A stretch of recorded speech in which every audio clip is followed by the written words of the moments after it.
السلام علیکم۔ لوگ دجال کے بارے میں کافی پوچھتے ہیں۔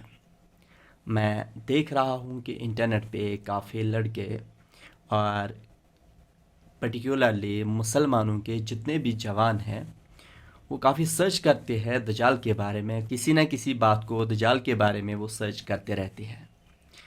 اور ٹائمنگ ایسی رہتی ہے کہ سردیوں کے موسم میں جب وہ رات کے وقت اپنے کمرے کو گرم کرتے ہیں، بستر میں بیٹھتے ہیں اور پھر اپنے موبائل سے دجال کو سرچ کرتے ہیں۔ اب ایسی کون سی بات رہ گئی ہے جو آپ ابھی بھی ڈھونڈ رہے ہو؟ کیا ہمیں تمیم بن داری پھر سے واپس آ کے وہی باتیں واپس لوٹا دے؟ یا پھر کوئی ہمیں ڈیٹ مقرر کر کے دے کہ اس تاریخ کو دجال آنے والا ہے اور یہاں سے دجال آنے والے ہیں؟ کیا ہمیں علم نہیں ہے بیسان کے کھجور کے درختوں کے بارے میں؟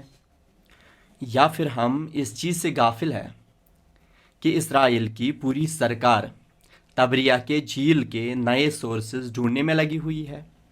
یا پھر ہمیں سیریا کے وہ پیاسے لوگ نظر نہیں آتے جو کبھی زگھر کے کنووں سے سیراب ہوا کرتے تھے؟ یا مدینے کی وہ ریتیلی زمین جو آج سرسبز و شاداب دکھائی دے رہی ہے؟ خیر، مجھے ان باتوں سے کوئی لینا دینا نہیں ہے۔ میرے محبوب نے کہا ہے کہ دجال آنے والا ہے، وہ آئے گا تو آ کر رہے گا، تو کیا مسئلہ ہے؟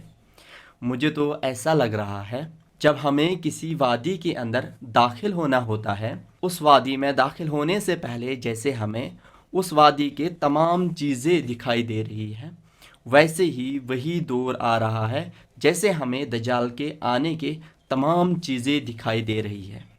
تو دجال کو آنا ہے تو آ جائے، کیا مسئلہ ہے؟ ابھی آ جائے، کہیں سے بھی آ جائے، کوئی مسئلہ نہیں۔ پر ایک سوال ہے، کیا میں اور آپ اس کے لیے تیار ہیں؟ خیر، یہاں پہ یہ بات ضروری نہیں ہے whether I face to Dajjal or not, but I have to face to my Lord. دجال جس کے مقدر میں ہوگا وہ تو اس کو دیکھے گا، وہ اس کے سامنے جائے گا یا نہیں جائے گا، اللہ اس کو کیسے بچائے یہ تو اللہ جانتے ہیں۔ پر ہم سب کو اللہ کے سامنے جانا ہے، ہم سب کو اللہ سے ملنا ہے۔ کیا ہم اس کے لیے تیار ہیں؟ دیکھیں، اصل بات یہ ہے کہ دجال کب آئے یا کب نہیں آئے، it is not a question for us, but ہم اس وقت جس میں جو ہمارا حاضرہ ہے کہ ہم دجالی فتنے میں مبتلا ہے، دجالی فتنے میں پھنسے ہوئے ہیں، تو how we can save our cello. سب سے پہلی بات یہ ہے کہ اس دور میں ہم اپنے آپ کو کیسے بچائیں۔ ہمارے اعمال تب تک صحیح نہیں ہو سکتے جب تک ہمارا تعلق ہمارے اللہ کے ساتھ نہ ہو۔ دیکھیے، اللہ محبت کی چیز ہے، ہم نے کبھی محبت نہیں کی اللہ سے۔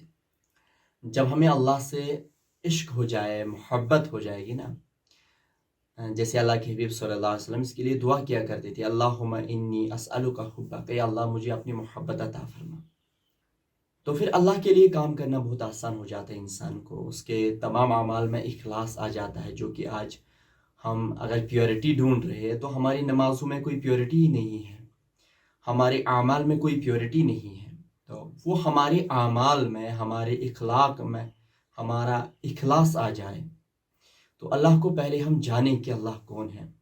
بڑا مزہ آئے گا انشاءاللہ ہم جب اللہ کو جانیں گے۔ کسی سے جب محبت ہو جاتی ہے وہ پھر کوئی بھی کام دے دے ہم دل سے کرتے ہیں، ہمیں مزہ آتا ہے اس کا کام کرنے میں۔ اسی طرح جب اللہ سے محبت ہو جاتی ہے تو انسان کو نیک کام کرنے میں کافی لطف ملتا ہے، اور اس کی بس ایک ہی لگن رہتی ہے کہ کیسے مجھ سے میرا اللہ راضی ہو جائے۔ اور یہی دھن تھی صحابہ میں کہ کیا جو میں کام کر رہا ہوں اس کام سے اللہ راضی ہو رہا ہے یا نہیں ہو رہا ہے، کیا اس سے میری آخرت بن رہی ہے یا بگڑ رہی ہے۔